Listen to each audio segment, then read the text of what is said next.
तो आज हम लोग थर्मोडायनेमिक्स की पूरी सीरीज स्टार्ट करेंगे। देखो हम किस तरीके से पढ़ाएंगे, जैसे पहले तो एक छोटी छोटी वीडियोस में जैसे 2 टॉपिक कवर कर दिए, 2 टॉपिक्स करके 3-4 वीडियोस बनाएंगे और एक वीडियो आएगी जिसमें कि पूरी की पूरी टॉपिक्स पूरी एक साथ कवर की जाएगी। तो देखो हम तुम लोगों को पहले ही बता दे रहे हैं, थर्मोडायनेमिक्स को हम इतना टेस्टी पढ़ाएंगे कि तुम लोग उंगलियां चाटते रह जाओगे। अगर थर्मोडायनेमिक्स अगर हम पढ़ाएं और अगर तुम लोगों से अगर प्रीवियस ईयर क्वेश्चन, अगर तुम लोगों से नीट का क्वेश्चन नहीं बना तो जूते चप्पलों से मुझे मारना।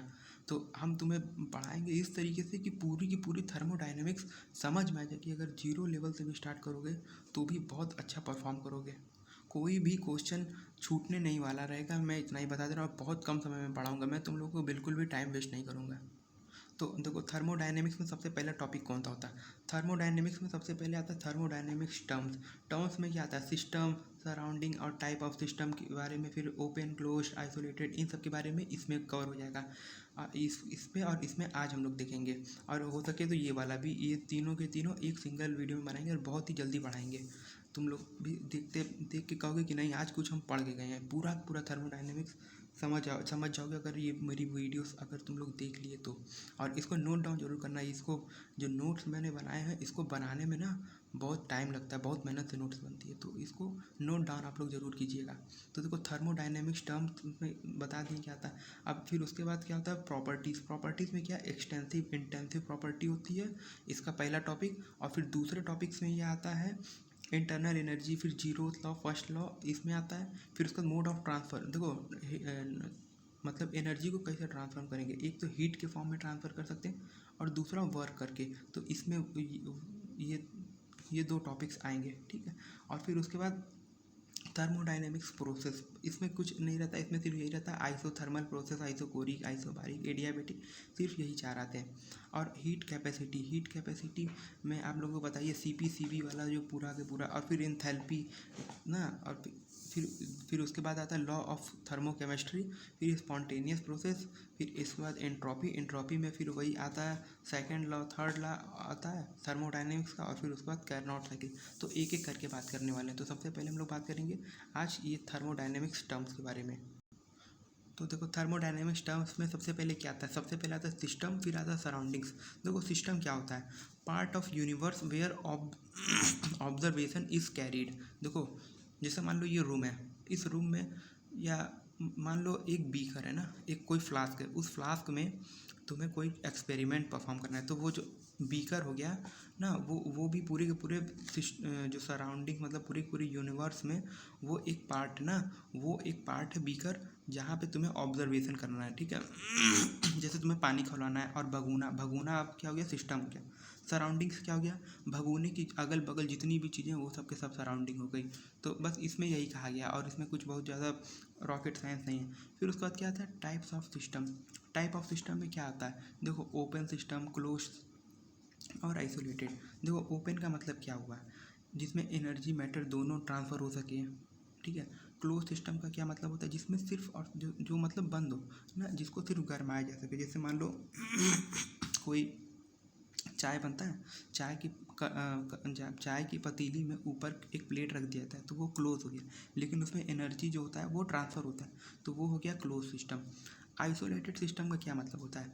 एक मिल्टन की जो बोतल होती है पानी पीने वाली, हाँ, उसमें क्या होता है, उसको आप लोग बाहर से अगर गरमाएंगे तो, या बाहर का टेम्परेचर से भी वो अंदर उसके इम्पैक्ट नहीं पड़ता है, ठीक है। आप लोगों को मिल्टन के बोतल के बारे में बताइए होगा, तो वो एक आइसोलेटेड सिस्टम होता है, ठीक है। और देखो आइसोलेटेड और इंसुलेटेड में फ़र्क होता है। आइसोलेटेड जो होता है उसमें कोई भी चीज़ का ट्रांसफ़र नहीं होता है, और इंसुलेटेड जो होता है ना, नहीं सॉरी मैंने गलती से बोल दिया। इंसुलेटेड में भी मेरा ये कहने का मतलब था आइसोलेटेड, इंसुलेटेड का मतलब वही होता है। इंसुलेटेड भी उसी को कहते हैं।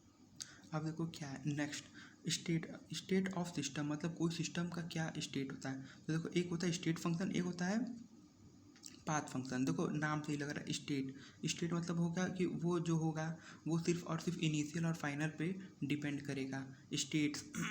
और पाथ मतलब होता है वो रास्ते पर डिपेंड करेगा, स्टेट फंक्शन ना। या जैसे कि मान लो स्टेट का मतलब समझ रहे हो, एक उत्तर प्रदेश है, एक मध्य प्रदेश है, तो उसी तरीके से जैसे उत्तर प्रदेश है, मध्य प्रदेश है, उसमें कोई वो थोड़ा, तो उसी तरीके से देखो तुम लोग समझ सकते हो स्टेट फंक्शन से मतलब वो कि value of system is independent of path followed and depends only on initial and final state. तो इसका एग्जांपल बहुत इंपॉर्टेंट है, ये बच्चे भूल जाते हैं, हर कोई भूल जाता है, तो इसको याद रखना बहुत ज़रूरी है। देखो डेल्टा यू, ये तो आप लोगों को खुद रटा होना चाहिए कि डेल्टा यू जो होता है वो सिर्फ इनिशियल और फाइनल पे डिपेंड करता है, क्योंकि आप लोगों ने बहुत बार फॉर्मूला पढ़े होंगे, delta U equal to U final minus U initial. तो अब इन सब के बीच में क्या पाथ फॉलो का कोई मतलब नहीं है, सिर्फ और सिर्फ स्टेट मैटर करते हैं, ठीक है। और फिर उसका उस तरीके से डेल्टा एच भी होता है और डेल्टा जी। देखो delta H, delta U, delta G, ये तीनों के तीनों स्टेट फंक्शन है। पाथ फंक्शन क्या होता है, डिपेंड्स ऑन पाथ फॉलोड ना, तो पाथ फंक्शन का क्या मतलब हो गया, जो पाथ पर डिपेंड करे, ठीक है। इसका एग्जांपल है वर्क, हीट ना, तो वर्क और हीट जो होता है वो डिपेंड करता है कि किस रास्ते से चला जाए ना। जैसे अभी आगे आप लोग पढ़ेंगे बहुत सारे पाथ होते हैं, आइसोथर्मल, आइसोकोरिक, मतलब इन सब तरीके से, तो उस पर डिपेंड करता है। अब देखो थर्मोडायनेमिक्स टर्म हम लोग पढ़ चुके हैं, अब बात करेंगे थर्मोडायनेमिक्स प्रॉपर्टी के बारे में। तो देखो थर्मोडायनेमिक्स प्रॉपर्टी में क्या आता है, intensive extensive. Intensive property which depends on nature of matter ना, मतलब कि जो मैटर है उसके नेचर पर डिपेंड करेगा, उसके क्वांटिटी पर नहीं डिपेंड करेगा। और एक्सटेंसिव जो उसके क्वांटिटी पर डिपेंड करेगा। इसका एग्जांपल बहुत इंपॉर्टेंट होता है, देखो प्रेशर, टेम्परेचर, स्पेसिफिक हीट, इन सब को क्या मतलब है, मतलब कि ये सब क्या है कि इन सब में देखो क्वांटिटी कितना भी बढ़ा दो, कि प्रेशर की मतलब कि क्वांटिटी से इसका कोई लेना देना नहीं, प्रेशर, टेम्परेचर, स्पेसिफिक हीट। तो देखो इसको याद करने का सिर्फ ये एक ट्रिक है, SPDT इन, बाकी सब आउट, ठीक है। तो इन का मतलब हो गया इंटेंसिव प्रॉपर्टी, और SPDT का मतलब होता है specific heat, pressure, density, temperature. और देखो स्पेसिफिक हीट, देखो आगे जब हम पढ़ाएंगे हीट कैपेसिटी के बारे में, तो हीट कैपेसिटी में होता है एक मोलर हीट कैपेसिटी होता है और एक स्पेसिफिक हीट कैपेसिटी होता है, ठीक है। तो ये दोनों के दोनों जो होती हैं वो होती है इंटेंसिव प्रॉपर्टी। और जो हीट कैपेसिटी होता है, जो इन दोनों के मतलब कि हीट कैपेसिटी में आता है मोलर और स्पेसिफिक, तो ये दोनों के दोनों इंटेंसिव होता है, लेकिन जो हीट कैपेसिटी होता है वो होता है एक्सटेंसिव होता है। तो इसका फार्मूला याद रख लेना, SPDT जो हो गया वो इन हो गया। तो अगर S जो है स्पेसिफिक हीट कैपेसिटी और मोलर हीट कैपेसिटी दोनों इन है, तो S हो या M हो ना, SPDT इन हो गया। और बाकी सब के सब जो होता है वो होता है एक्सटेंसिव प्रॉपर्टी। तो अब एक्सटेंसिव प्रॉपर्टी के बारे में भी देखो देख ही लो। देखो property which depends only on quantity of matter, ठीक है, जो सिर्फ और सिर्फ क्वांटिटी ऑफ मैटर पर डिपेंड करे। तो इसको कौन सा होता है, इंटरनल एनर्जी, वॉल्यूम, इंथैल्पी। देखो हम सीधे बता दें SPDT इन, बाकी जो भी आए भाड़ में जाए, इंटेंसिव प्रॉपर्टी आता है। अब देखो दो क्वेश्चन देख लो, कॉन्सेप्ट तुम्हारा बिल्ड हो जाएगा। देखो system in which there is no exchange of matter, no exchange of matter, और फिर उसके बाद पूछा हुआ वर्क और एनर्जी, मतलब कि उसमें कोई भी चीज़ का एक्सचेंज नहीं हो रहा है। तो देखो हम बताए थे कि देखो जब यहाँ पे अगर हो, एक सेकेंड, हाँ ये देखो आइसोलेटेड में होता है नथिंग ना, तो इसका फिर यहाँ पे ऑप्शन लग जाएगा आइसोलेटेड, कोई भी चीज़ का एक्सचेंज नहीं हो रहा है। फिर उसका पूछा है when the system do not exchange A heat ना विद द सराउंडिंग, मतलब हीट का एक्सचेंज नहीं हो रहा है, तो एडियाबैटिक। देखो हम यहाँ पर भी बता देते हैं, इसमें एडियाबैटिक अभी आगे पढ़ाया जाएगा। अभी जब गाइस आगे आइसोथर्मल प्रोसेस के बारे में बताया जाएगा ना, तो वहाँ पे बताया जाएगा एडियाबैटिक जो होता है, इसमें delta Q is equals to 0 होता है, तो यानी कि हीट का एक्सचेंज नहीं होता है।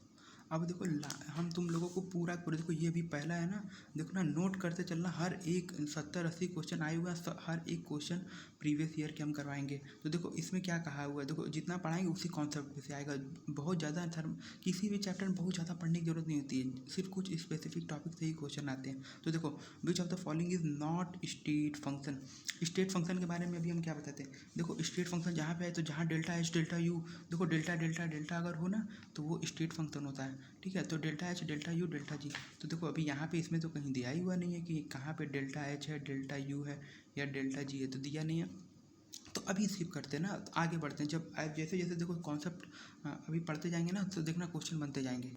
देखो हम आगे इसलिए बढ़ रहे हैं, देखो देखो जैसे जिस बच्चे को देखो जो पहले पढ़ चुके हैं वो कर दिए होंगे ना, जो डेल्टा एच जिसका जो फार्मूला जानते होंगे वो बच्चे कर दिए होंगे, जो बच्चे नए नए आए होंगे वो नहीं कर पाए होंगे।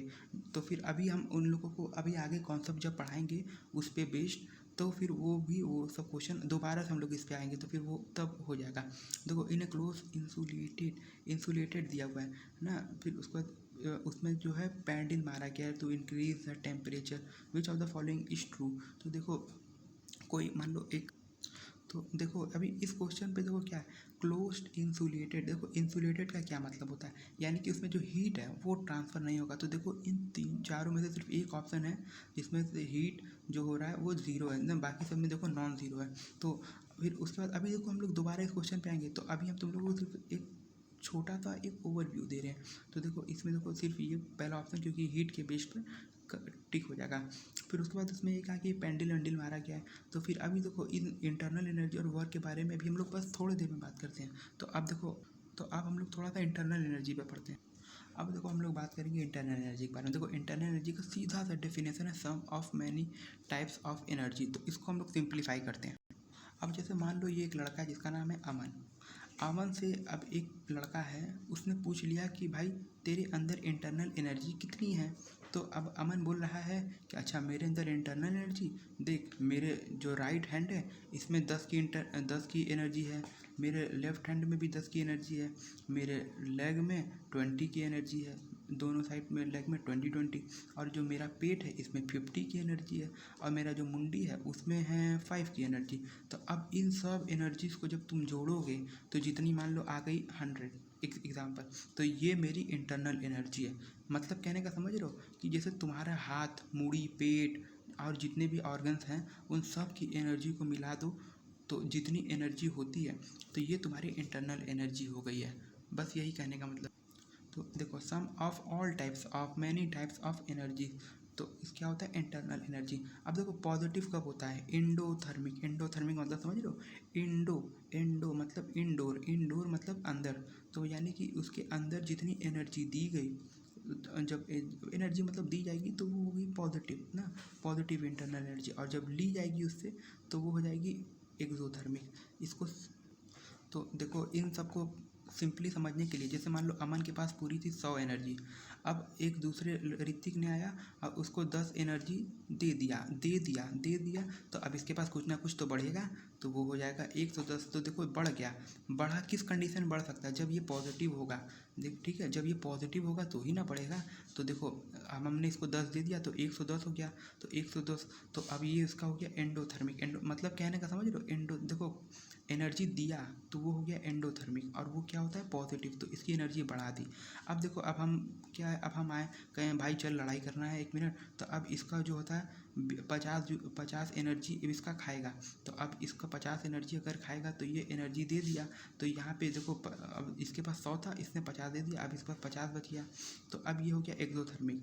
देखो कहने का ये मतलब है कि जब एनर्जी दिया हमने, जब ये एनर्जी दिया तो एनर्जी बढ़ गई, तो वो होती है एंडोथर्मिक, तो पॉजिटिव। और अगर एनर्जी ले लिए तो वो हो गया नेगेटिव, तो वो हो गया एक्सोथर्मिक। बस यही कहने का मतलब है।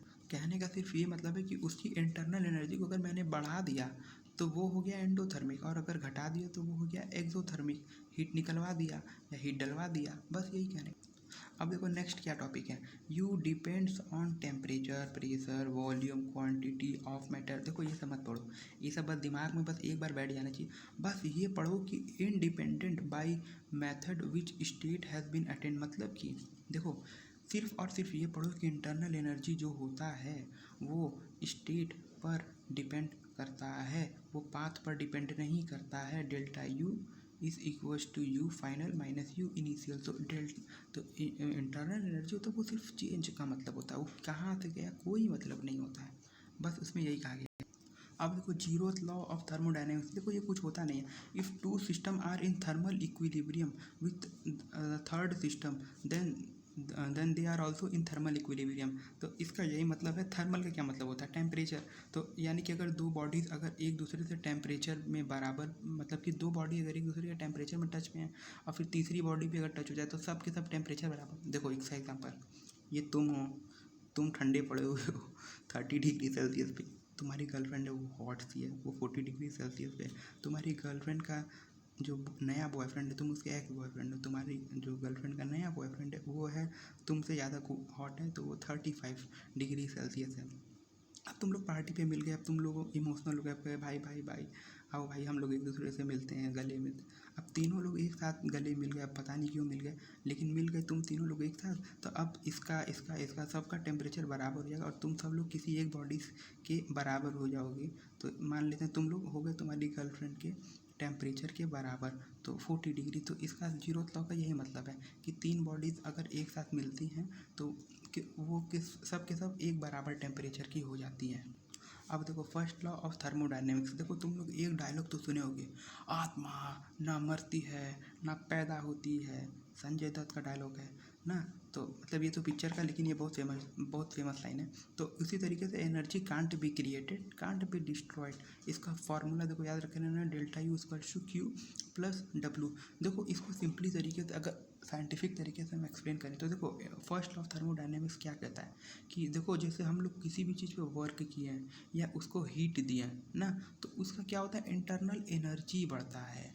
तो सिर्फ यही कहा जाता है कि जैसे मान लो तुम्हारे पापा हैं, तुम्हारे पापा को अगर तुमसे कोई काम करवाना है तो उनको क्या करना है, मतलब कि तुम्हारी एनर्जी बढ़ानी है ना। तो एनर्जी को किस तरीके से बढ़ा सकते हैं, या तो तुमको 2 लपोटा मारेंगे, लपोटा मारने में वर्क किया गया ना, तो ये हो गया वर्क। या तो तुमको हीट देंगे, यानी कि जैसे तुमको मान लो तुमको समझाएंगे या तुमको पैसा दे देंगे, तो वो हो गया उसका हीट हो गया। तो या तो वो तुमको हीट देंगे तब काम करोगे, या तो तुमको 2 थप्पड़ मारेंगे वर्क करेंगे तो तुम काम करोगे। तो इंटरनल एनर्जी बस बढ़नी चाहिए।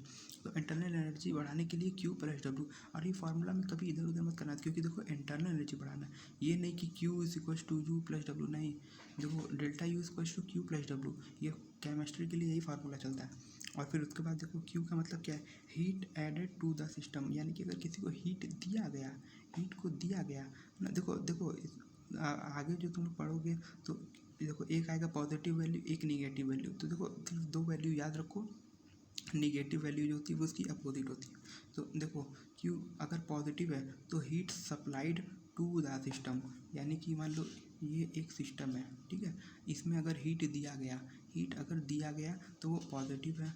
और अगर देखो work done on the system, यानी कि देखो फिर इस पर ढकेल दिया गया, इस पर वर्क किया गया, तो वर्क डन जो देखो, यानी कि दोनों सिस्टम में जो सिस्टम है वो कुछ ना कुछ शो कर रहा है।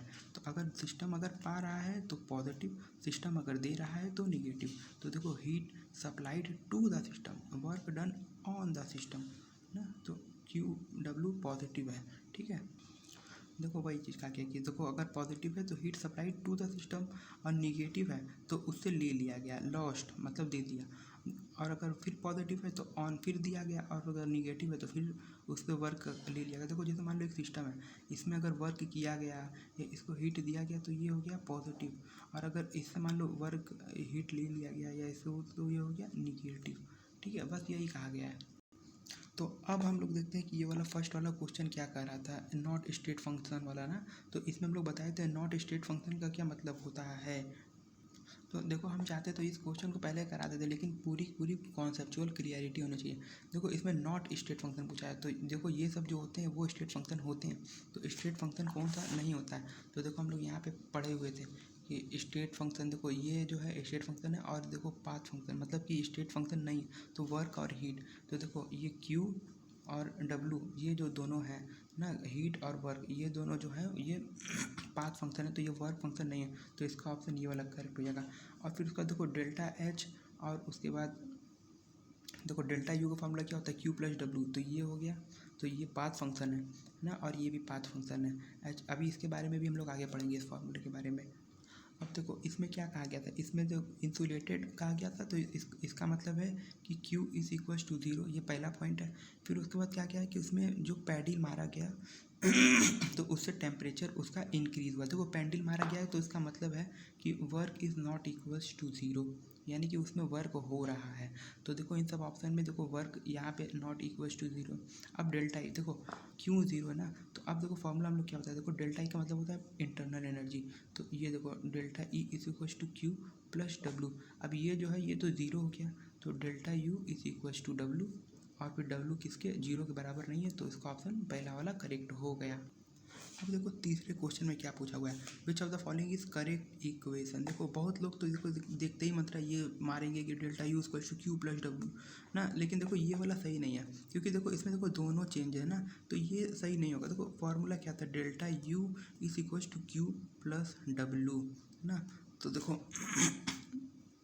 ये निगेटिव हो सकता है, लेकिन ये चेंज इन वर्क नहीं होगा ना, तो यहाँ पे वर्क जो होगा वो डेल्टा डब्ल्यू ना हो करके ये होगा कि माइनस डब्ल्यू। देखो माइनस डब्ल्यू क्या मतलब है, देखो हम तुम्हें बताते हैं वर्क पॉजिटिव कब होगा, जब उस सिस्टम पर वर्क किया जाएगा, और अगर सिस्टम अगर वर्क करेगा तो वो निगेटिव हो जाएगा, तो ये निगेटिव हो सकता है ना, लेकिन ये यहाँ पे चेंज वाला नहीं हो सकता है। तो देखो delta U is equal to Q plus W, ये वाला रिलेशन हो गया। अब क्योंकि इसमें जो है सिस्टम वर्क कर रहा है, तो ये हो गया क्यू माइनस डब्ल्यू, तो इसका ऑप्शन ये वाला करेक्ट हो जाएगा, क्योंकि यहाँ पे चेंज इन वर्क नहीं होगा। तो ये वाला रिलेशन आप लोग याद रखिएगा कि देखो एक ही यहाँ पे डेल्टा हो सकता है। अब देखो यहाँ पर क्या दिया हुआ, delta U equal to Q plus W mathematical expression of first law of thermodynamics. देखो यहाँ पे दोनों के दोनों जैसे क्यू प्लस डब्ल्यू है इसके जो नेचुरल फॉर्म है ना, तो यहाँ पर भी देखो माइनस माइनस हो सकता है, लेकिन क्वेश्चन में वो कहा नहीं गया है, सीधे सीधे कहा गया है। अब देखो जो नेक्स्ट टॉपिक है वो है mode of transfer of energy. अब इसके बारे में हम लोग पढ़ते हैं। देखो एनर्जी को कैसे ट्रांसफ़र किया सकता है, सबसे पहले हीट और वर्क के फॉर्म में। देखो हीट जब आए तो बस ये लगाना है Q equal to M C delta T, C जो है वो स्पेसिफिक हीट है। अब देखो वर्क जो है ना, अगर इसको तुमने अगर जो मत बताएंगे बस वो समझना है, और बहुत आसान है, हम बहुत सिंपल तरीके से बताएंगे, बस समझ लो देख लो, तुम लोगों का काम हो जाएगा। देखो बस गाइस वर्क निकालने का ये जो फार्मूला है ना, छाप दीजिए कॉपी पे, छाप दीजिए, इसके बाहर से वर्क में आप लोगों को कोई दिक्कत ही नहीं होने वाली। देखो वर्क इन एडियाबैटिक प्रोसेस में, एडियाबैटिक में क्यू 0 होता है ना, तो अगर रिवर्सिबल एक्सपेंशन दिया हो तो ये वाला फार्मूला लगाना है। और ये देखो गामा है, ये देखो एन है नंबर ऑफ मोल है, ये आर है, ये T2 माइनस T1 ये 1 है। तो और इरिवर्सिबल एक्सपेंशन दिया हो तो बस ये वाला फार्मूला लगाना है, पी एक्सटर्नल। देखो इसको बहुत सिंपली तरीके से भी निकाला सकते, वर्क डन इन इरिवर्सिबल अगर दिया हो, देखो वर्क डन इन एडियाबैटिक और आइसोथर्म में, अगर पूछ ले वर्क डन इन एडियाबैटिक और आइसोथर्म इरिवर्सिबल अगर पूछ ले, तो इरिवर्सिबल का सिर्फ यही लगाना। देखो अगर ये इसमें हो तो माइनस पी डेल्टा भी, और अगर ये आइसोथर्म में है तो पी डेल्टा भी। और देखो डेल्टा वी को निकालने का मालूम है, P V is equals to N R T रखोगे तो यही वाला टर्म आएगा। तो इसको जो चाहे वो नोट भी कर सकता है, और अगर अपना खुद से दिमाग लगा सकता है तो निकाल भी सकता है। ये आर है, फिर उसका P1 T2 minus P2 T1 by P1 P2। और देखो अगर रिवर्सिबल एक्सपेंशन दिया हो तो बस देखो क्यू इक्वल्स टू, देखो यहाँ पे डेल्टा यू 0 हो जाएगा। डेल्टा यू 0 हुआ तो आप लोगों को फार्मूला बताइए, जैसे अगर डेल्टा यू अगर 0 हो गया तो Q plus W, Q is equals to minus W, बस वही यहाँ पे कहा गया है। तो देखो इरिवर्सिबल अगर एक्सपेंशन दिया तो ये क्यू माइनस डब्ल्यू के बराबर हो जाएगा, और कितना होगा 2.303 NRT log V2 by V1। और अगर देखो V2 V1 की अगर P1 P2 रखना है तो आप लोगों को पता ही है PV is equals to constant होता है। तो अगर V1 बाई V2 है तो अगर ये फिर ये P नीचे चला जाएगा तो ये हो जाएगा P2 बाई P1। तो बस इसी तरीके से यहाँ पे आप लोगों को अगर V2 बाई V1 देखो ये मेन है, फिर उसके बाद यहाँ पे अगर पलट के रखना हो प्रेशर के टर्म्स में तो P1 बाई P2, और फिर उसके बाद इरिवर्सिबल में आप लोगों को पता ही है वही वाला रखना। और देखो ये बहुत इंपॉर्टेंट है, ये आप लोगों को इतना परेशान करेगा नहीं, इतना परेशान करेगा ये वाला जो लाइन है। देखो when an ideal gas expand in vacuum, अरे बाप रे बाप, अगर पूछ ले एक्सपेंड इन वैक्यूम तो पी एक्सटर्नल 0, यानी कि यहाँ पे जैसे ये अगर पूछ ले, मान लो अगर इससे पूछ लिया कि जैसे मान लो पूछ लिया इरिवर्सिबल एक्सपेंशन है लेकिन वो है वैक्यूम में, तो वैक्यूम में पी एक्सटर्नल 0 तो वर्क 0, बस यही कॉन्सेप्ट यहाँ पर भी लगेगा। अगर पी एक्सटर्नल अगर वैक्यूम बोल दिया ना तो फिर बस पी एक्सटर्नल 0 रखना, फिर उसके बाद जो फॉर्मूले की डिमांड हो। Work done is maximum in reversible process. आप देखो क्वेश्चन देखो, अब देखो एकदम गर्मा गर्म एकदम ट्रेंडिंग क्वेश्चन, देखो ट्रेंडिंग क्वेश्चन, देखो एकदम ट्रेंडिंग क्वेश्चन। देखो क्या पूछा हुआ है, देखो correct option for free expansion of ideal gas under adiabatic condition. देखो दो हिंट दे दिया, free expansion P external is equals to 0, adiabatic condition Q is equal to zero. अब देखो इन सब में से देखो Q is equal to zero इन दोनों में आया, तो अब देखो इन दोनों में से कोई एक होगा। फिर उसके बाद देखो P एक्सटर्नल जीरो, तो P एक्सटर्नल जीरो देखो अब फॉर्मूला लगाओ, delta U is equal to Q plus W। Q zero है, वर्क निकालने का फार्मूला क्या था, वर्क निकालने का फार्मूला अभी हम यहाँ पे बताए थे कि अगर देखो P एक्सटर्नल जीरो, देखो वर्क निकालने का फार्मूला एडियाबैटिक कंडीशन में दिया गया और फ्री एक्सपेंशन दिया गया। देखो एडियाबैटिक कंडीशन में वर्क निकालने का फार्मूला या तो ये होगा या तो ये होगा। अब फिर उसके बाद अब क्योंकि प्रेशर की बात कही है कि प्रेशर जीरो है, तो अब इसमें तो प्रेशर कहीं है नहीं, तो अब यही वाला प्रेशर लगेगा। अब यहाँ पे जीरो, तो यहाँ पे देखो अब जीरो लगाओगे तो वर्क भी आ जाएगा जीरो। अब वर्क जीरो तो delta Q is equal to zero. तो अब देखो इसमें क्या, देखो Q is equal to zero, ठीक है, और डेल्टा T। अब देखो अगर देखो इंटरनल एनर्जी अगर ज़ीरो आया तो 110%, अगर delta U is equal to zero then delta T is equal to zero. यही फार्मूला हमेशा अप्लाई करना। देखो डेल्टा U जीरो जहाँ देखे डेल्टा T सटाक से जीरो मारो ना, तो डेल्टा T जीरो। और फिर उसका देखो वर्क हम लोग निकाल रही है, देखो वर्क भी जीरो आ गया, तो बस इसको करो आगे बढ़। अब देखो नेक्स्ट क्वेश्चन क्या कहा गया, अंडर आइसोथर्म कंडीशन। आइसोथर्म का मतलब हो गया delta U is equal to zero. देखो क्वेश्चन को पकड़ना है, देखो delta U zero delta T is equal to zero, ठीक है, ये पहला पॉइंट हो गया आइसोथर्म। फिर उसका देखो टेम्परेचर दिया हुआ है क्योंकि टेम्परेचर कांस्टेंट रहेगा। एक्सपेंड फ्रॉम, देखो वॉल्यूम दिया हुआ है, देखो ये V1 ये V2 है। फिर उसके बाद कहा गया अगेंस्ट कांस्टेंट एक्सटर्नल प्रेशर।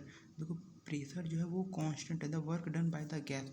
अब देखो वर्क डन पूछा है, देखो हम तुम्हें पहले बताए थे आइसोथर्म, ये देखो आइसोथर्म कंडीशन में वर्क डन पूछा हुआ, प्रेशर कांस्टेंट है, तो देखो ये लगाएगा। देखो देखो इन दोनों, देखो यहाँ पे एक छोटी सी मिस्टेक है कि वर्क डन अगर ये दोनों कंडीशन में माइनस होता है, ठीक है, इसको थोड़ा सा सुधार लेना, माइनस P एक्सटर्नल फिर डेल्टा V।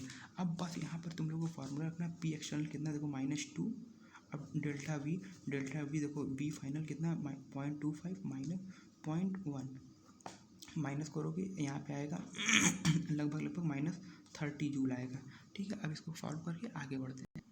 देखो ये 30 आया कैसे, देखो यहाँ पे दिया हुआ है 1 litre bar equal to 100 joule. देखो यहाँ पे आएगा 0.3, या यहाँ पे आएगा 3 है ना, 3 आ जाएगा। फिर उसके बाद नहीं, यहाँ पे आएगा 0.3 आएगा। फिर उसके बाद 1 लीटर बार आएगा, लीटर बार को जूल में बदलने के लिए फिर यहाँ पे 100 से मल्टीप्लाई हो जाएगा, तो बस यहाँ पे आ जाएगा -30। देखो 5 प्रीवियस ईयर कर चुके हैं, अब ये छठा है। देखो reversible expansion of an ideal gas under isotherm condition and adiabatic condition. देखो AB जो है वो आइसोथर्म है और AC जो है वो एडियाबैटिक। अब इसमें 4 ऑप्शन दिए, बताओ कौन सा सही। अब देखो इसमें पूछा है कि कौन सा सही नहीं है, तो अब इसको बताना। तो देखो एंट्रोपी के, देखो सबसे पहले कहा गया, तो एंट्रोपी के बारे में भी हम लोग थोड़ी देर बात करेंगे। तो इसमें नॉट करेक्ट पूछा है ना, तो अभी देखो सॉल्व हम लोग कर देंगे, लेकिन बाद में एंट्रोपी के बारे में भी हम लोग पढ़ेंगे, तो फिर हम लोग डिस्कस करेंगे। देखो TA is equal to TB। देखो AB, देखो ये है A है, यहाँ पे पॉइंट जो है ये B पॉइंट है। तो अब देखो ये आइसोथर्म का क्या मतलब होता है, delta T is equal to zero, delta T is equal to zero. तो ये टेम्परेचर जो होगा दोनों का, delta T equal to zero, तो टेम्परेचर दोनों का सेम हो जाएगा। तो देखो यहाँ पे TA is equal to TB, तो ये वाला ऑप्शन करेक्ट हो गया। अब देखो वर्क डन इन आइसोथर्म और वर्क डन इन एडियाबैटिक। देखो अगर PV का ग्राफ बन रहा है तो जिसका एरिया ज़्यादा होगा, जैसे देखो आइसोथर्म में ये पूरा एरिया है, एडियाबैटिक में बस ये इतना एरिया है ना, तो देखो जिसका एरिया ज़्यादा उसका वर्क डन ज़्यादा, तो work done in isotherm is more than adiabatic, ये भी सही है। अब देखो कहा गया कि TC is equal to TA, तो यहाँ पे देखो ये देखो TC और ये TA है ना, एक मिनट, ये TC है और ये TA है, ठीक है। तो इसमें कहा गया TC is greater than TA। तो अब देखो एडियाबैटिक कंडीशन में क्या होता है, तो एक पॉइंट आप लोग याद रखिएगा कि देखो एडियाबैटिक कंडीशन में जो टेम्परेचर फाइनल होता है वो कम होता है टेम्परेचर इनिशियल के मुकाबले, ठीक है। तो इनिशियल टेम्परेचर ज़्यादा होता है, तो इसका ये वाला ऑप्शन जो होगा, ये वाला ऑप्शन इसका गलत होगा। अब देखो नेक्स्ट क्वेश्चन में आइसोथर्म कंडीशन दिया गया है, फिर उसके बाद उसमें पूछा गया है कि उसका जो वॉल्यूम है ना वो 10⁻³ से 10⁻² ना, ये इतना एक्सपेंड हुआ है, ठीक है। और देखो ये टेम्परेचर कांस्टेंट है, फिर उसका एक कांस्टेंट प्रेशर ये इतना है, तो work done on the gas. तो देखो हम लोग बता चुके हैं आइसोथर्म में वर्क डन क्या होता है, वर्क होता है -P डेल्टा V, -P कितना है 10, देखो -10⁻⁵ 5 और फिर यहाँ पे डेल्टा वी करना है। तो इसको देखो ये हो गया मान लो 0.02 और ये फिर माइनस हो गया, अरे वहाँ 0.01, यहाँ पे हो गया 0.001। ठीक है, अब इसको इसमें से माइनस करोगे तो ये आ जाएगा 0.09 के अप्रॉक्स आएगा। फिर उसका 5, फिर उसका ये आ जाएगा समथिंग 900, और क्योंकि ये माइनस है तो ये माइनस, तो इसका ये वाला ऑप्शन करेक्ट होगा। देखो ये जूल में होगा, किलो जूल में नहीं होगा। देखो फिर से देखो नीट 2000, मैं एक मिनट बताता हूँ, ये भी 16-17 में आया हुआ है। देखो लगातार एक ही टाइप का क्वेश्चन पूछा है। देखो इसमें क्या पूछा, वेल इंसुलेटेड। वेल इंसुलेटेड का क्या मतलब होता है? इंसुलेटेड का क्या मतलब होता है कि उसमें टेम्परेचर डिफरेंस नहीं होगा, तो डेल्टा टी वहाँ पे जो हो जाएगा वो 0 हो जाएगा। तो आप लोग समझ रहे थे ये किसका कंडीशन, ये आइसोथर्म का कंडीशन है। तो देखो आइसोथर्म कंटेनर, फिर उसको कहा गया कि कांस्टेंट एक्सटर्नल प्रेशर इतना दिया हुआ है, फिर उसके बाद ये इनिशियल वॉल्यूम है और ये फाइनल वॉल्यूम दिया हुआ है। अब इसमें पूछा हुआ change in internal energy in joule. अब देखो चेंज इन इंटरनल एनर्जी, अब देखो किस तरीके से निकालेंगे। देखो delta U is equal to Q plus W. तो देखो यहाँ पे, तो गाइस यहाँ पे मेरे से गलती हो गई कि यहाँ पे इंसुलेटेड का मतलब डेल्टा टी इसको 0 नहीं होता है, डेल्टा क्यू। इंसुलेट का मतलब क्या होता है, जिसमें से हीट ट्रांसफर ना हो। सॉरी, हमसे ये गलती हो गई। तो यहाँ पे हीट ट्रांसफर नहीं हो रहा है, delta Q is equal to 0। तो आप लोगों को ये कंडीशन पता ही होगा, delta Q is equal to 0 का मतलब, तो delta Q is equal to 0 का मतलब हो गया एडियाबैटिक कंडीशन। ये वाला देखिए एडियाबैटिक कंडीशन है, एक सेकेंड, और ये देखिए delta Q is equal to 0, और ये यहाँ पे ये वाला फार्मूला आप लग जाएगा, इसी यही वाला फार्मूला लग ही रहा है। तो अब देखो फिर उसके बाद देखो, अब एक मिनट, इंटरनल एनर्जी पूछा है। देखो delta U is equal to Q plus W होता है। अब ये जो हो गया 0 हो गया, तो delta U is equal to work done के बराबर हो जाएगा। तो अब वर्क डन निकालने के लिए वही वाला फार्मूला लगाना है आप लोगों को। देखो माइनस पी कितना दिया हुआ है, पी दिया है 2.5, एक सेकेंड 2.5, और फिर डेल्टा वी कितना दिया हुआ है। देखो इस वॉल्यूम से इस वॉल्यूम तक हो रहा है, तो यहाँ पे 2 से मल्टीप्लाई कर देना है आप लोग, क्योंकि 4.5 माइनस 2.5 इज इक्वल टू 2। तो अब ये हो जाएगा -5। तो अब इसको जूल्स में बदलने के लिए, क्योंकि एटीएम लीटर, फिर उसके बाद इसको 100 से मल्टीप्लाई आप लोग कर देंगे। तो इसका आंसर ये वाला तकरीबन, ये एक सेकेंड, तो अगर देखिए अगर इतना ज़्यादा अगर वो अंदर का हो तो आप लोग पूरा पूरा रखेंगे। देखो यहाँ पे 100 ना रख करके 100, क्योंकि 101 इसका करेक्ट वैल्यू होता है। तो अब इसको सॉल्व करेंगे तो ये आ जाएगा -505 जूल आ जाएगा। तो ये वाला ऑप्शन करेक्ट कर दिया और आगे बढ़। तो देखो नेक्स्ट क्वेश्चन में देखो CP/CV का जो मोनो एटॉमिक गैस का रेशियो पूछा है, तो इसको अभी हम लोग थोड़ी देर बाद। अब देखो इस क्वेश्चन में क्या कहा गया है, correct option for free expansion. Free expansion का क्या मतलब होता है, delta P is equal to 0। पहला ये वाला हिंट है। फिर उसके बाद क्या कहा है, under adiabatic condition. Adiabatic condition का क्या मतलब होता है, delta Q is equal to 0। देखो अभी 2 टॉपिक से देखो, ये देखो डेल्टा क्यू, देखो इन तीनों में 0 है, तो ये तीनों हो सकते हैं। अब देखो क्योंकि इसने पूछा फ्री एक्सपेंशन, तो अब देखो डेल्टा टी और डब्लू पूछा है, तो देखो डेल्टा टी और डब्लू पूछा हुआ है, तो बस ये लगाओ delta U is equal to Q plus W. अब देखो क्यू 0 है तो ये 0 हो गया, तो अब delta U is equal to W हो गया। तो अब फिर उसके बाद अब देखो डब्लू, देखो क्योंकि पी एक्सटर्नल जो है वो 0 है, तो अब डब्लू, देखो डब्लू एडियाबैटिक कंडीशन में, ना, ये देखिए एडियाबैटिक कंडीशन में डब्लू अगर निकालना है तो उसके ये वाला फार्मूला लगाना पड़ता है। तो अब बस उसके बाद, क्योंकि फिर से पी एक्सटर्नल 0 है तो डब्लू इज इक्वल टू 0, तो अब डब्लू 0 हो गया, और फिर उसका चेंज इन इंटरनल एनर्जी भी 0 हो जाए। ये भी 0, ये भी 0, क्योंकि ये दोनों बराबर है और डब्लू 0 है, तो 3 इस 0।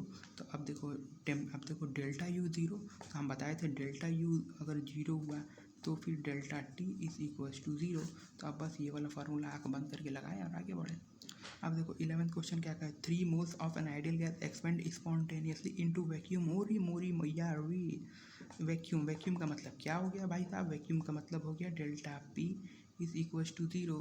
अब delta P is equal to 0, तो इसके बाद work done is equal to 0, चाहे एडियाबैटिक हो चाहे आइसोथर्मल हो, दोनों में वर्क डन 0 हो जाएगा।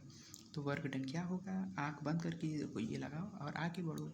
अब देखो फिर वही सवाल, अलग कुछ नहीं, वर्क डन पूछा हुआ है, और उसके बाद देखो वॉल्यूम V1 V2 दिया हुआ है और कांस्टेंट एक्सटर्नल प्रेशर दिया हुआ है, और ये वाली वैल्यू दी हुई। तो बस आप लोगों को -P और फिर उसके बाद डेल्टा वी लगाना है, और फिर उसके बाद क्योंकि लीनियर एटीएम आंसर आएगा, फिर उसके बाद 101 से बस मल्टीप्लाई कर देना और एक सुंदर सा -608 का आंसर लाना है और आगे बढ़ना है। अब देखो अब क्या क्वेश्चन है, 1 mole of an ideal gas है ना at 300 kelvin is expanded isothermally from initial volume 1 litre to 10 litre. फिर उसके बाद ये पूछा है चेंज इन इंटरनल एनर्जी ना। अब देखो सीधी सीधी बात, नो बकवास, चेंज इन इंटरनल एनर्जी। और देखो टेम्परेचर जो है वो कांस्टेंट कर दिया, delta T is equal to 0, delta U is equal to 0, answer B. देखो जहाँ आइसोथर्म हो, जहाँ delta T is equal to 0 दिया ना और डेल्टा यू कचाक से ना 0 मारना। अब देखो कुछ एक्स्ट्रा क्वेश्चन करा रहे हैं जो प्रीवियस ईयर में नहीं है, लेकिन उससे बेस मजबूत होगा।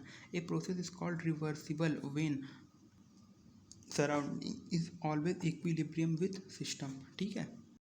अब देखो इस क्वेश्चन में क्या है, what will be the work done when 1 mole of gas expand isothermally. देखो एक्सपेंड किया आइसोथर्मली फ्रॉम, देखो ये V1 V2 दिया हुआ है, अगेंस्ट कांस्टेंट एक्सटर्नल प्रेशर और ये प्रेशर इतना दिया और टेम्परेचर इतना दिया।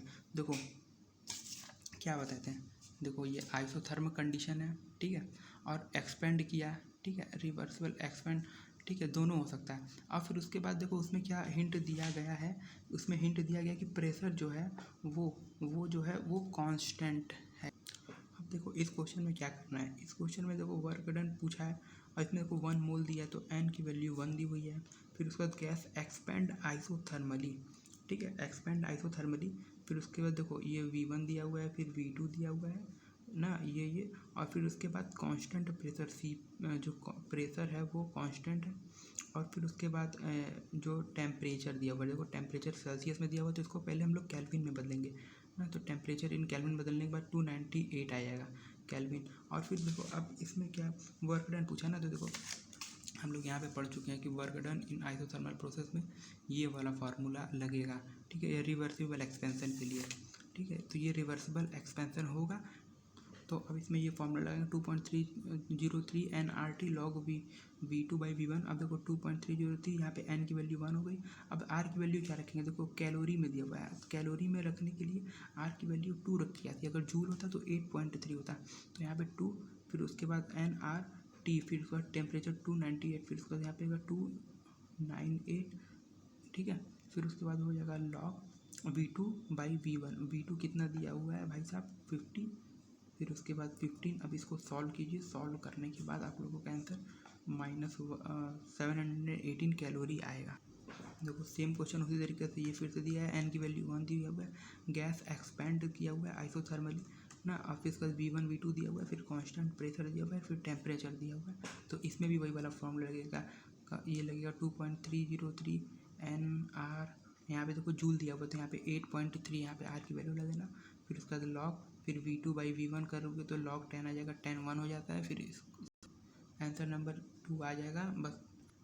अब देखो एक आप लोगों के मन में एक ये डाउट हो सकता है कि हमने इन दोनों क्वेश्चन में ये वाला फार्मूला क्यों लगाया, ये वाला फार्मूला क्यों नहीं लगाया ना, क्योंकि देखो इसी तरीके का जो पहले हम लोग क्वेश्चन किए हुए हैं उसमें भी कांस्टेंट प्रेशर, देखो तो इसमें बात क्या ना, इसमें देखो सिर्फ कहा है कांस्टेंट प्रेशर और इसमें भी देखो कहा है कांस्टेंट प्रेशर, ठीक है, अगर कांस्टेंट प्रेशर है तो इसका मतलब ये है कि वो रिवर्सिबल होगा, ठीक है, अगर मतलब ये चांस होता है ना, अगर सब कंडीशन दी हुई है और अगर कांस्टेंट प्रेशर दिया है तो ये फार्मूला, और अगर अगर इसमें पूछ लेता कांस्टेंट एक्सटर्नल प्रेशर तो ये वाला फार्मूला लगता, कांस्टेंट एक्सटर्नल होता तो वो इरिवर्सिबल होता।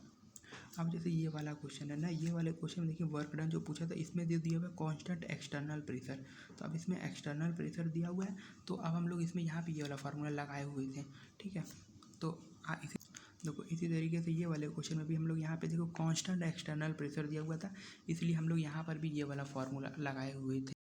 लेकिन ये वाले क्वेश्चन में देखो यहाँ पे सिर्फ कांस्टेंट प्रेशर दिया हुआ था, लेकिन हम लोग फिर भी ये वाला फार्मूला लगाए थे, क्यों लगाए थे, क्योंकि देखो इसमें सिर्फ कांस्टेंट प्रेशर दिया हुआ है, इसमें और कोई टर्म दिया ही नहीं हुआ है कि कोई ये वाला फार्मूला अप्लाई कर पाए, इसमें सिर्फ यही एक टर्म ही दिया। तो इसको सिंपली समझने के लिए देखो अगर कांस्टेंट एक्सटर्नल प्रेशर दिया हुआ है, अगर उसमें नंबर मोल और टेम्परेचर दिया है तो फिर ये 2.303 वाला फार्मूला लगाएंगे, यानी कि ये वाला कंडीशन फिर होगा, ठीक है। तो ये रिवर्सिबल एक्सपेंशन का निशानी होता है कांस्टेंट एक्सटर्नल प्रेशर। और अगर एक्सटर्नल प्रेशर में अगर नंबर ऑफ मोल नहीं दिया है, टेम्परेचर भी नहीं दिया है, तो फिर ये वाला फॉर्मूला लगाएंगे तो फिर ये फिर से इरिवर्सिबल हो जाएगा। अगर कांस्टेंट प्रेशर दिया हुआ है तो सिर्फ ध्यान देना कि ये सिर्फ और सिर्फ इरिवर्सिबल होगा। देखो इसको मोटी मोटा समझाने के लिए देखो ये एडियाबैटिक आइसोथर्म का ये सब फार्मूला है, इसे आप लोग पहले भी स्क्रीनशॉट या लिख चुके होंगे, ठीक है। अब फिर उसके बाद ये अगर क्वेश्चन में कांस्टेंट एक्सटर्नल प्रेशर दिया हुआ है और अगर नंबर ऑफ मोल और टेम्परेचर दे दिया हुआ है तो सीधे सीधे बस ये रिवर्सिबल एक्सपेंशन है और ये इसका ये वाला फार्मूला लगा दीजिए बस। अब देखो थर्मोडायनेमिक्स प्रोसेस में क्या आता है, एक होता है isothermal, isochoric, isobaric, adiabatic. Isothermal temperature constant हो गया, आइसोकोरिक में वॉल्यूम कांस्टेंट हो गया, आइसोबारिक में प्रेशर कांस्टेंट, एडियाबैटिक में उसका जो हीट ट्रांसफर है वो कांस्टेंट हो गया। फिर उसके बाद आता है heat capacity of the system, ठीक है। एक सिस्टम की हीट कैपेसिटी क्या होती है, देखो amount of heat required to raise the temperature of system by 1 degree Celsius.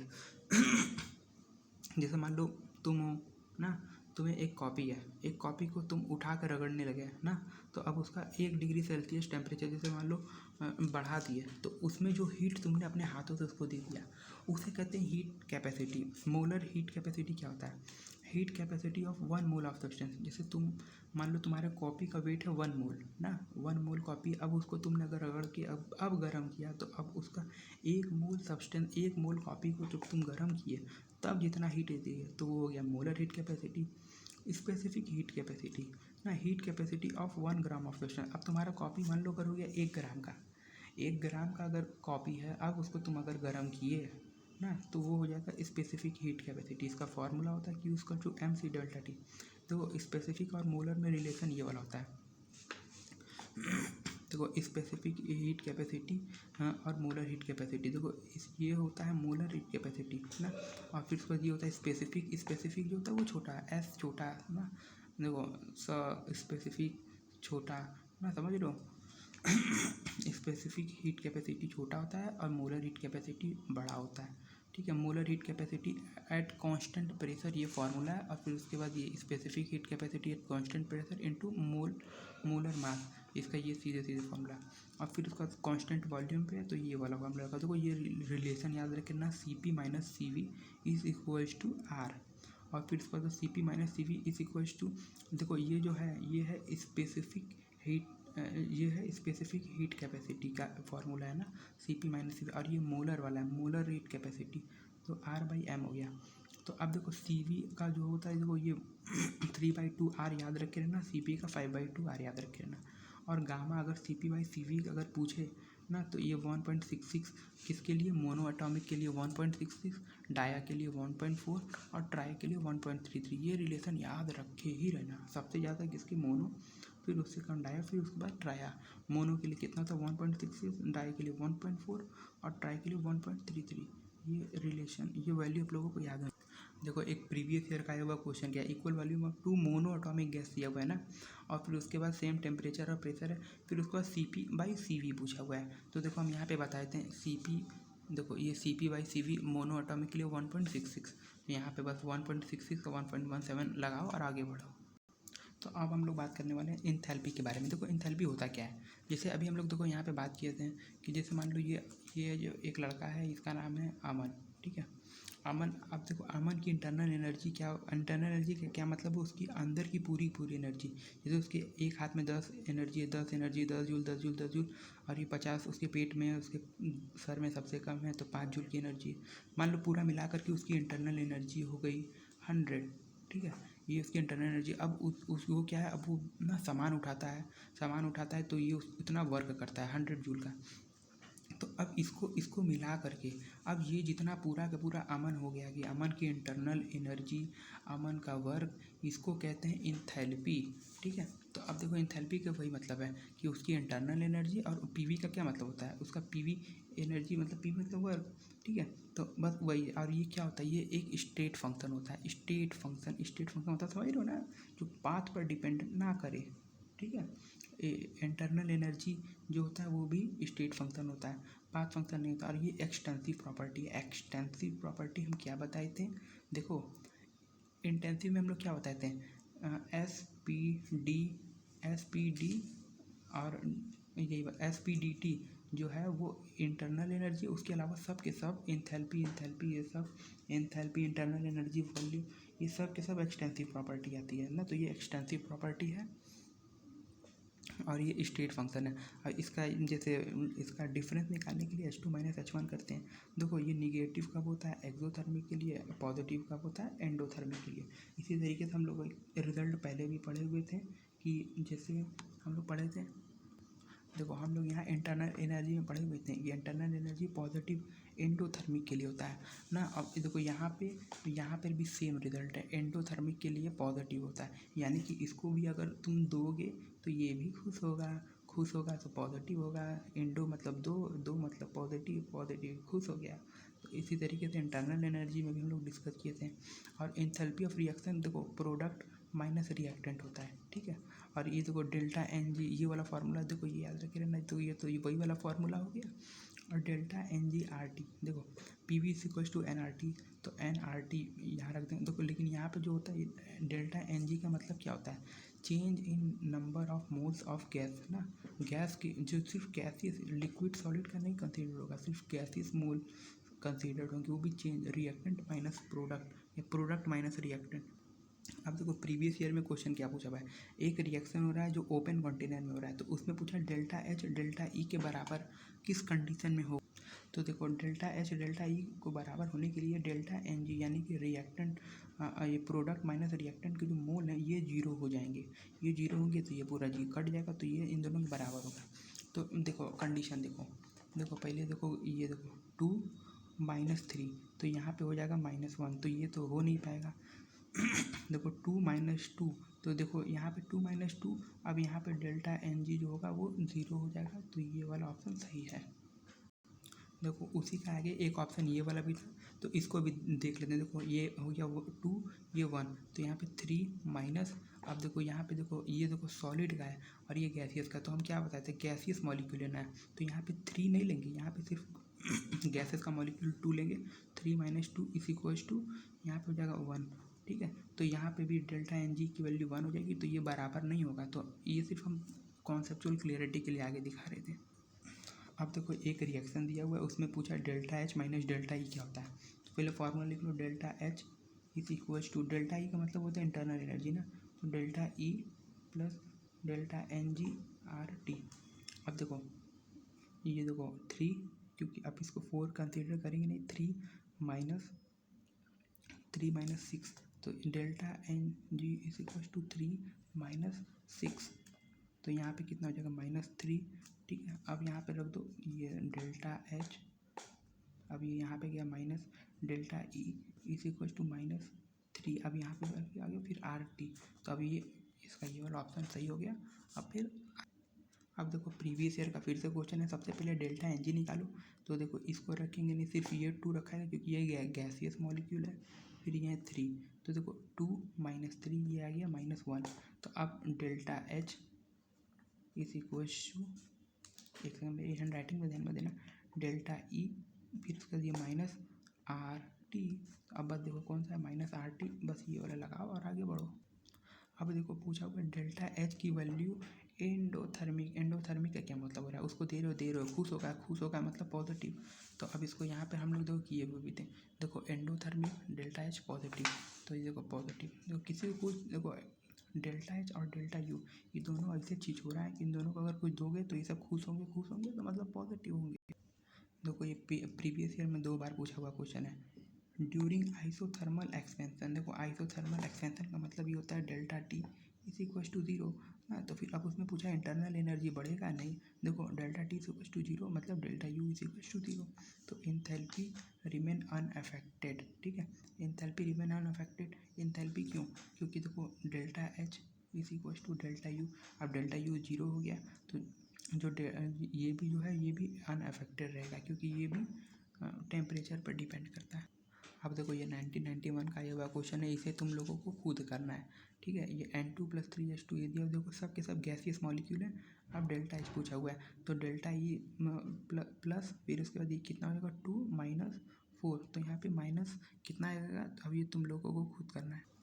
अब देखो ये क्वेश्चन में क्या क्या है, डेल्टा एच जो एंथैल्पी चेंज है, delta E change in internal energy है।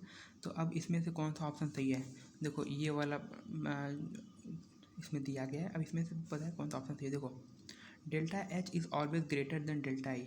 इसमें कहा गया कि डेल्टा एच जो डेल्टा ई से हमेशा बड़ा होता है, नहीं, अगर ये जीरो हो गया तो ये दोनों बराबर हो जाएंगे, ठीक है। अगर यहाँ पे नेगेटिव हो गया तो फिर ये बड़ा हो जाएगा ना। तो अब देखो, अब delta H is greater than delta E only if number of moles of product is greater than number of moles of reactant. इसमें देखो क्या कहा गया, मान लो प्रोडक्ट के जो मोल हैं वो 3 हैं, और फिर उसके बाद अब देखो इसमें कहा गया कि प्रोडक्ट के मोल ज़्यादा है रिएक्टेंट के मुकाबले, तो रिएक्टेंट के मान लो 2 है, तो अब यहाँ पे आ गया 1।